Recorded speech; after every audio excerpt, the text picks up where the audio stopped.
Access Radio. Webster Tarpley here in Washington, D.C. Let me remind you of the indispensable required reading to understand what's going on around you. That would be Obama, the Postmodern Coup, The Making of a Manchurian Candidate, April 2000.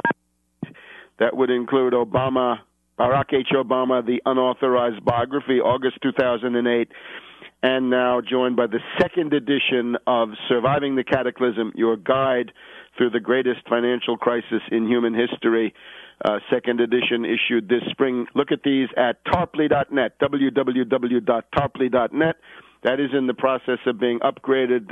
The upgrade takes a few more weeks, but there'll be all kinds of things there. So get in the habit of taking a look at tarpley.net. And the first time around, go and buy some of those books which are linked at that site. That includes books in German, Japanese, French, Spanish, and Italian versions of various of these books going back to 9/11 Synthetic Terror Made in USA.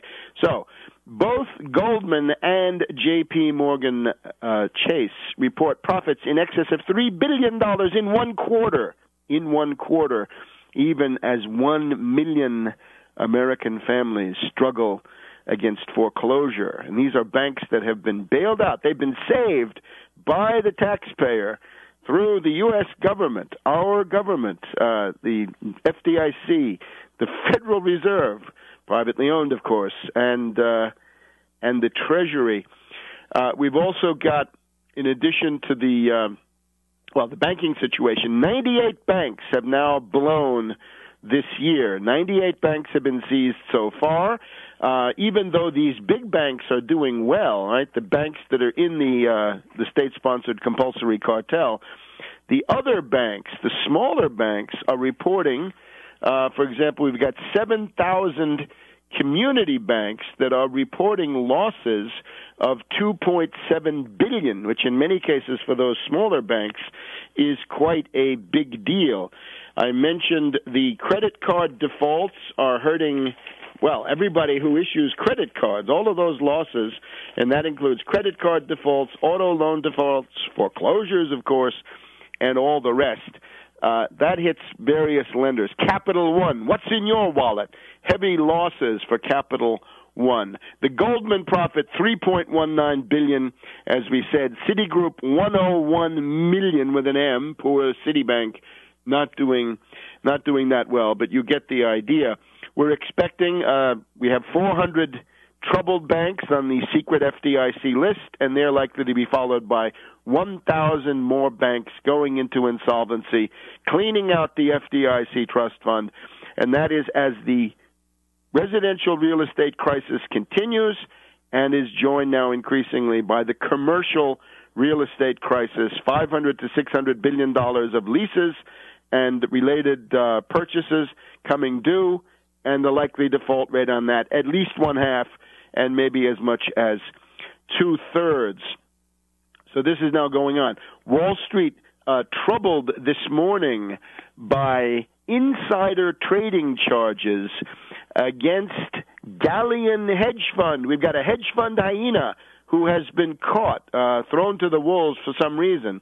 Maybe, we'll find out the real reasons, but undoubtedly also richly deserving of this fate is this character, Rajaratnam, accent on rat, Rajaratnam of Galleon Hedge Fund. He is number 559 on the world ranking of billionaires.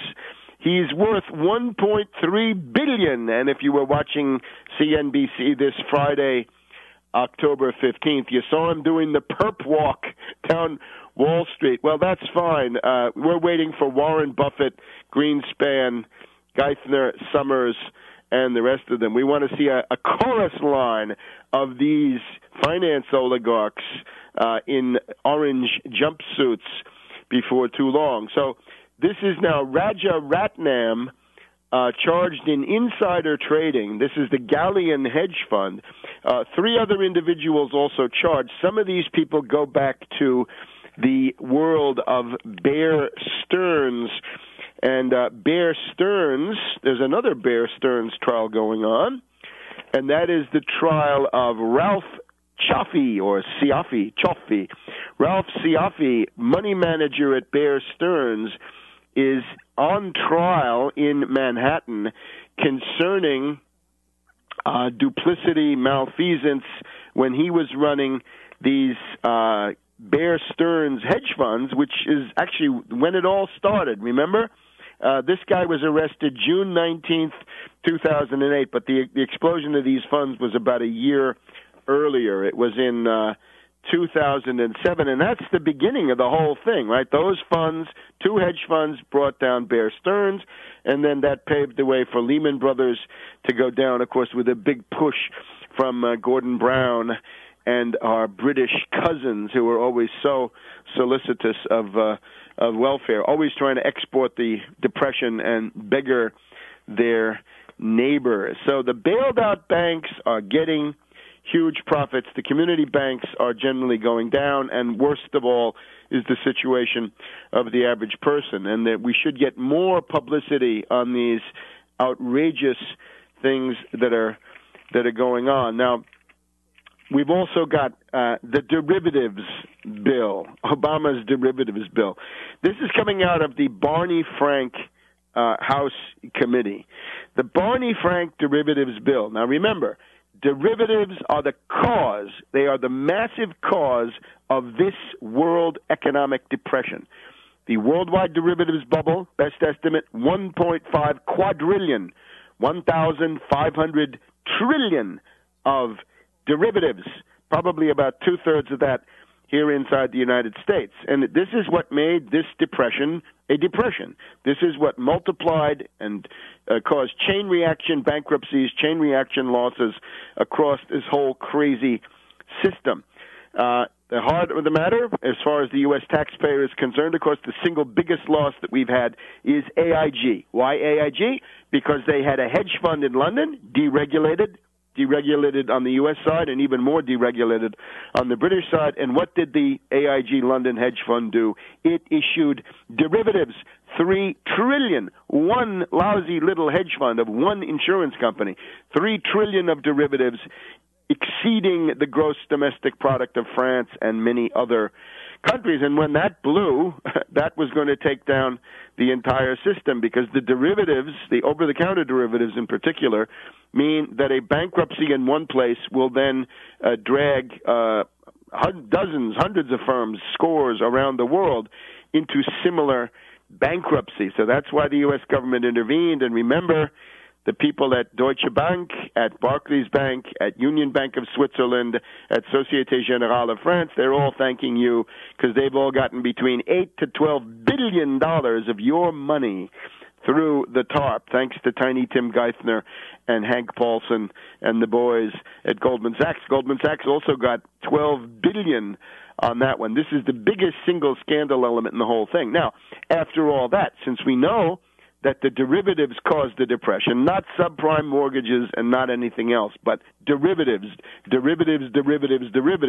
something where the average John Q. public, Joe Sixpack, Joe Schmo, has absolutely no participation. Individuals, it's a one in a million who's dealing in derivatives. Some people buy options, I suppose, if they're that crazy. But derivatives. So what's the answer from Barney Frank? It's basically one big nothing. There's no ban on derivatives, because the obvious thing to do is to say these are going to be banned at some future time. Ban them. That would be serious. If you can't ban them, well, the Tobin tax them.